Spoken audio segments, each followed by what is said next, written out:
ঢাকা চাঁদপুর রুটের নিয়মিত launch MV Rafraf ৭ এই নৌযানটি ঢাকা চাঁদপুর রুটে প্রতিদিন সার্ভিস দিয়ে থাকে, অথবা তাদের বহরের আরেকটি নৌযান রয়েছে এমভি রফরফ ২।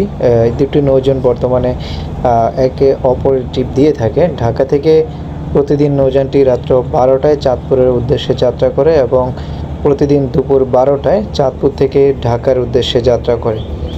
আর নৌযানটি অত্যন্ত বিলাসবহুল দুটি নৌযানই তাদের বহরের এমভি রফরফ ২ এবং রফরফ ৭। দুটি নৌযানে পর্যাপ্ত পরিমাণ কেবিন এবং বিজনেস ক্লাস এবং ডেক শ্রেণীর জন্য সুবিশাল ডেক রয়েছে। তো আপনারা যারা ঢাকা চাঁদপুর রুটে চলাচল করেন তারা অবশ্যই এই লঞ্চটিতে যাতায়াত করতে পারেন। নির্দিষ্ট টাইম টেবিলটি তো বলাই হয়েছে, রাত্র ১২টায় ঢাকা থেকে এবং দুপুর ১২টায় চাঁদপুর থেকে ঢাকার উদ্দেশ্যে ছেড়ে আসে। এ ছিল রফরফ সিরিজের রফরফ ৭ এবং রফরফ ২ এই নৌযান দুটির চলাচলের সময়সূচি।